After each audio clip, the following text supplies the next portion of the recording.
parte, tá, André? Eu vou Porque te todos já passar leram um... seu TCC O e é TCC são só livros, para... hein? Então, a gravação foi iniciada, estamos aqui nesta manhã de hoje, do dia 3 de janeiro, para realizar a defesa do trabalho de André Oliveira da Silva e Silva sobre o tema termo de consentimento livre esclarecido e o blanket consent limites e possibilidades para a configuração da responsabilidade civil do médico. Com a palavra o aluno, que terá 20 minutos para fazer a sua apresentação e, em seguida, a banca fará as suas considerações. Bom dia, obrigada. Bom dia, professora. É um grande prazer estar aqui, né, apresentando esse trabalho para todos vocês. Em especial, gostaria de agradecer, primeiramente, à Universidade, Estado do Maranhão, por ter proporcionado esses 5 anos, né, na graduação, que, de fato, é um modelo e é sempre a ser seguido.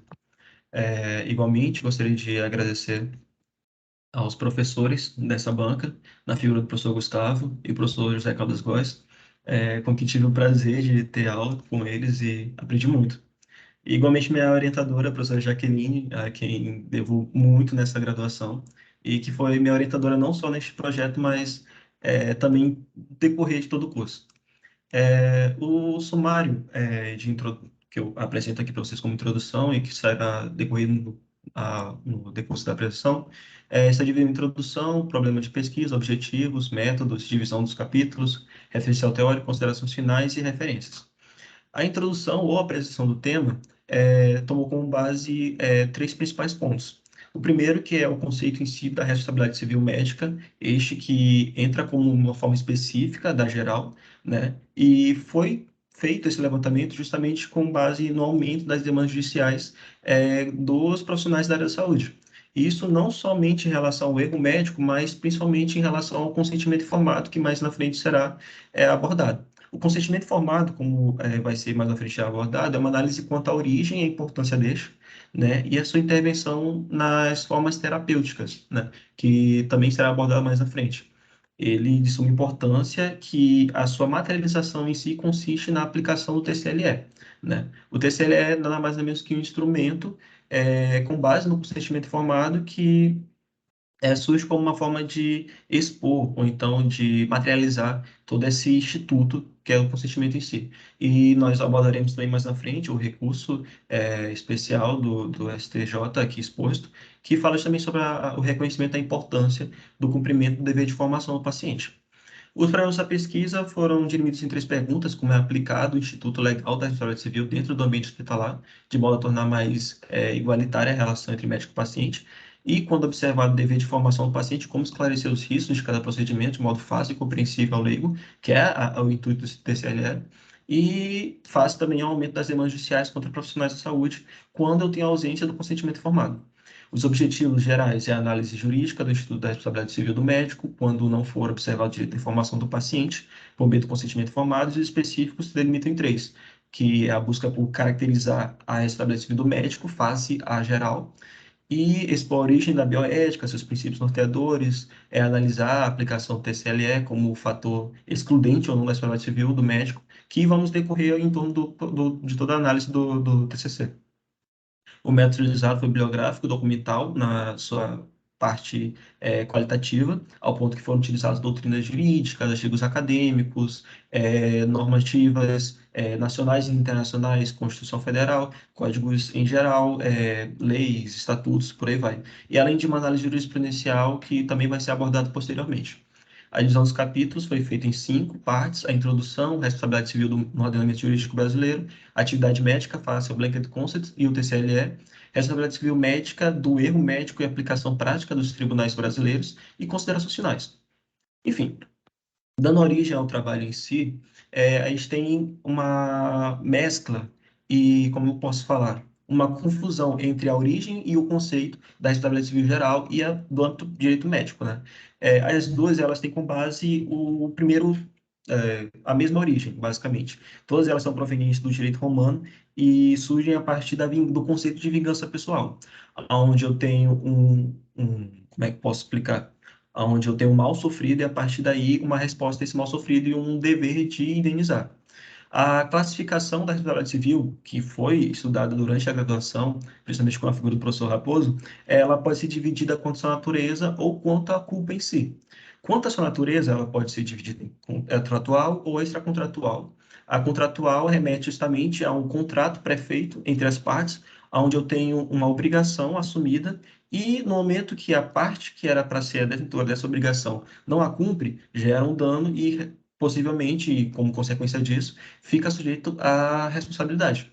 A extracontratual, ela está mais ligada a outros fatores mais genéricos, como a culpa, o dolo e por aí vai. E estes, no caso, fazem com que a parte que foi lesada tenha a obrigação de procurar uma forma de, como eu posso falar, responsabilizar a outra, ou seja, o ônus da prova cabe à parte que foi lesada. Por outra forma, por outro lado, eu tenho, em relação à culpa em si, pode ser classificado a responsabilidade civil como subjetiva ou objetiva.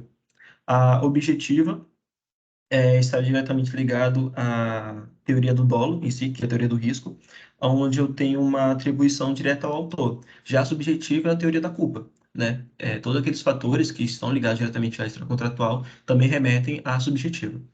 Elementos gerais da responsabilidade civil. Eu tenho a conduta humana, ou seja, uma prática do ser humano que gera aquele dano, o nexo da causalidade, ou seja, aquilo que ele praticou, isso tem que estar ligado diretamente ao prejuízo sofrido, o dano ou prejuízo, né, que é o conceito daquilo que foi causado à parte, e a culpa ou dolo do agente. Ele tem que ter um gar de culpa ou então uma intenção de fazer aquilo em prejudicar o próximo. Por sua vez, a responsabilidade civil do médico em si, se a gente for pegar todo o conceito e a origem dela, a gente vai encontrar uma relação um pouco desigual entre o médico e o paciente. Nos primórdios, né, da humanidade, da civilização em si, eu tinha o profissional da área da saúde, ou seja, o médico, como sendo aquele detentor de todo conhecimento, de todo saber. Este médico, por sua vez, por ter conhecimentos que não eram transmitidos a todos, por ser praticante dessa cura, ele era tido como sendo aquele inquestionável, aquele ao qual era imposto, ou então ele impunha aquilo que deveria ser feito e o paciente se submeteria àquilo, unicamente. Com o passar do tempo, eu tenho a figura e o surgimento, né, a ocorrência da Segunda Guerra Mundial, onde foram cometidas diversas atrocidades, né, e a partir daí surgiu a necessidade de tentar se, por um conceito de bioética, mais à frente abordado, né, tentar igualar essa relação onde a expressão do paciente deveria ser levada em conta, para poder, enfim, tentar suprir ou então resolver essa relação assimétrica que existe entre paciente e médico. Como foi visto anteriormente, a classificação da responsabilidade civil, de acordo com a geral, a do médico, ela consiste em sendo contratual, ou seja, existe um contrato entre as partes, por isso ela é muito pautada dentro do direito do consumidor, né, nessa relação de consumo entre as partes, como sendo uma obrigação do médico junto com o seu paciente, e é subjetiva, ou seja, o ônus de prova daquilo que foi cometido, do prejuízo feito, realizado, vai ser por parte do paciente.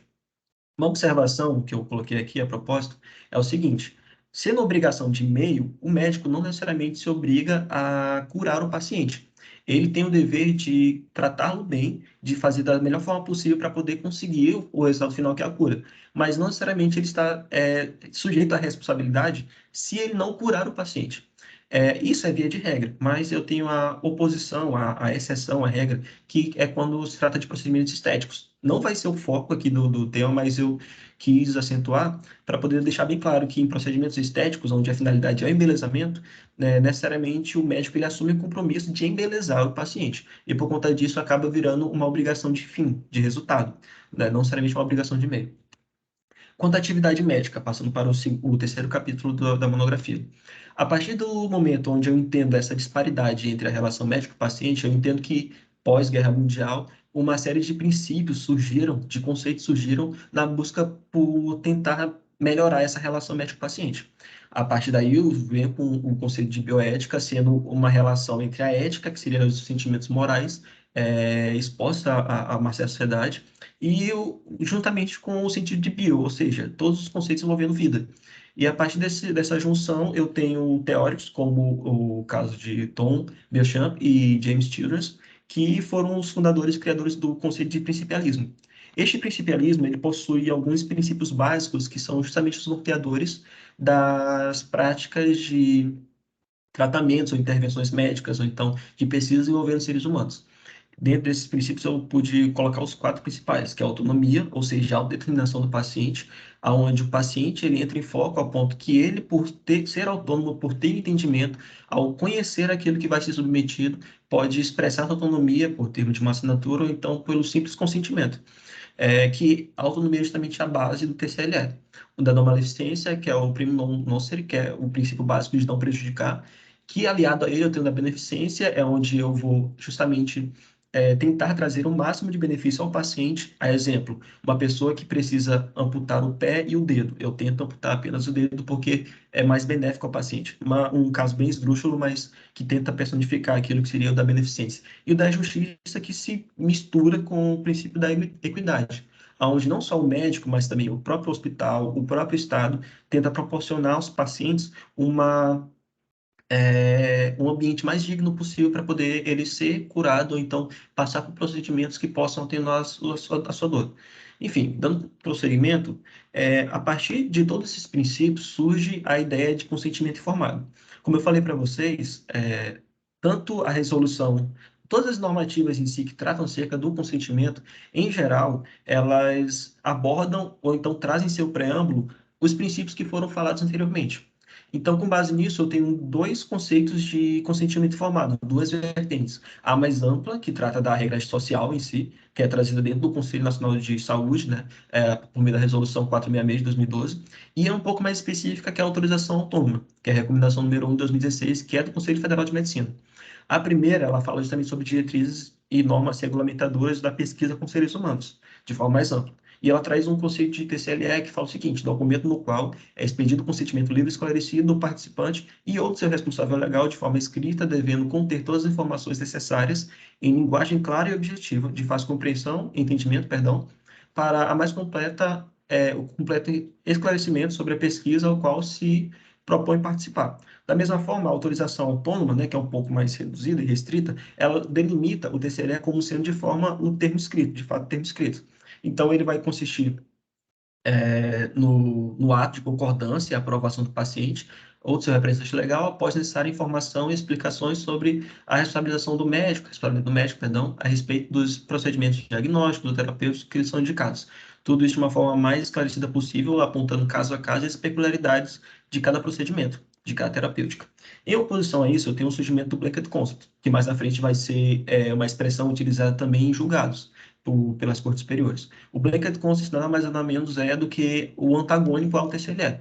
Ele, por sua vez, é um desrespeito aos princípios bioéticos, ele é o que configura a responsabilidade civil no momento que eu não tenho a observância devida do consentimento informado. Então, a ausência de consentimento informado, ou seja, a realização do consentimento genérico, gera uma possível responsabilização civil do médico. No quarto e último capítulo, antes das considerações finais, eu abordei inicialmente sobre o conceito de erro médico, que ele não se resume estritamente à prática terapêutica durante o procedimento. Ou seja, não se trata do erro médico apenas aqueles que são cometidos durante a intervenção médica, não só durante uma cirurgia ou então durante o procedimento, mas também antes dele e depois dele. O fato de ser antes também possível a ocorrência de erro médico é justamente na prática do consentimento informado. Se antes de realizar uma intervenção médica, o médico, por sua vez, não informa devidamente, ele está nada mais nada menos que cometendo um erro médico. Então, não é apenas durante a intervenção terapêutica, mas também de todo o processo. Como eu quis explicar anteriormente, o consentimento informado não se resume unicamente a um termo fechado, ao TCLE ou ao documento escrito, mas sim a todo o conceito e a toda a prática de se tentar informar o paciente e tentar buscar essa melhor igualdade entre as partes, o que antes era quase impossível, uma vez que o médico era tido como um deus. Neste caso, tentando trazer uma visão mais prática, né, eu trouxe dois casos concretos que falam justamente sobre o TCLE como sendo um excludente da responsabilidade civil do médico e o TCLE como sendo causador dessa responsabilidade. O primeiro é uma apelação civil do Rio Grande do Sul, do TJ do Rio Grande do Sul, onde trata sobre um caso bem emblemático que cotidianamente é tido como sendo bem polêmico nos dias atuais, que é o caso de Testemunhas de Jeová. Eles, por sua vez, não aceitam essa transposição, não gostam de transfusão de sangue, por conta de viés religiosos, onde se entende que ao fazer essa transfusão de sangue, ele perde a sua essência, a partir daí é excluído do seu grupo religioso. Mas, neste caso especificamente falando, o TCLE ele foi utilizado como uma forma excludente na medida em que o médico, embora o paciente se negue a fazer isso, ele explicou necessariamente o que seria feito. Ele poderia muito bem negligenciar isso, não falar a respeito dessa transfusão e apenas fazer, pois está resguardado na ideia de que quando eu tenho um consentimento. O principal objetivo deste TCC foi justamente delimitar, né, a autonomia do paciente, a autodeterminação do paciente e a autonomia médica. No momento que o paciente decide por não fazer transfusão de sangue, ao ponto que isso é prejudicial à sua própria vida, a autonomia médica entra em cena, ao ponto que eu tenho os excludentes da responsabilização quando eu tenho um risco iminente da vida do paciente. Então, neste caso, o médico, além de proporcionar, além de explicar devidamente aquilo que iria acontecer com o paciente sem a transfusão de sangue, ainda estava respaldado dentro dessa exclusão da responsabilidade no momento em que o risco da vida era muito maior do que a expressão e a autodeterminação do paciente. Já em oposição a este caso, eu tenho o TCLE como causador da responsabilidade civil. Qual é o exemplo que eu trouxe? Eu trouxe o recurso especial que foi julgado justamente pelo STJ no estado do Rio Grande do Norte, onde eu tenho uma ação de indenização por danos morais. Em resumo, o que aconteceu neste caso? Se trata de uma cirurgia, né? Se tratou de uma cirurgia de apneia de sono, onde o paciente ele possuía algumas peculiaridades que eram dele próprio. Ele possuía sobrepeso e a língua, certo? Eu não sei o nome técnico para isso, mas era colada. E a partir disso, em caso de uma possível intervenção, como é que posso falar, intubação, em complicações durante o procedimento, seria impossível intubar o paciente por conta dessas peculiaridades dele. O que acontece? Como eu falei para vocês anteriormente, o erro médico não consiste unicamente naquilo que é realizado durante o procedimento, mas sim anteriormente também. E nessa cirurgia, ocorreu que teve complicações durante o procedimento e o paciente veio a falecer. Neste caso, especificamente, os irmãos do paciente, né, que vieram processar os dois médicos, tanto o cirurgião quanto o anestesista, não processaram os médicos por conta de erro médico durante o procedimento, por falha deste, mas sim pela ausência de informação anterior. Se o paciente viesse a saber ou soubesse que, em caso de problemas durante a cirurgia, não poderia vir a ser entubado, talvez ele não optasse por realizar a cirurgia de apneia de sono.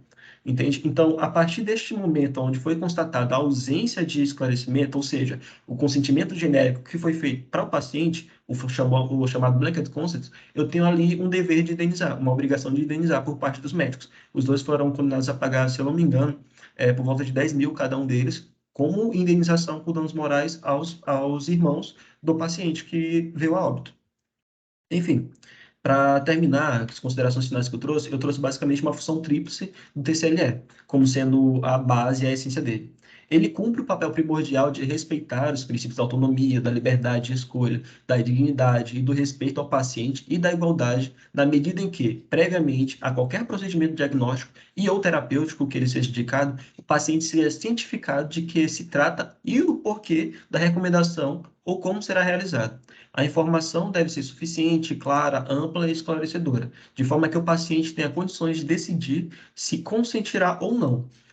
Letra B, efetivar estritamente relações de colaboração e de participação entre médico e paciente, como eu falei para vocês. O consentimento informado, ele não nada mais é do que uma tentativa de equilibrar as partes e trazer uma maior participação por parte do paciente em si, do participante da pesquisa. E, por fim, definir os parâmetros da atuação do médico. Não só equilibra a relação médico-paciente, como também define parâmetros para a própria atuação do médico e responsabilização dele, ao momento que obriga ele, ou então lhe recomenda, né, como é o caso da recomendação 01 de 2016, a praticar o consentimento esclarecido na figura do TCLE.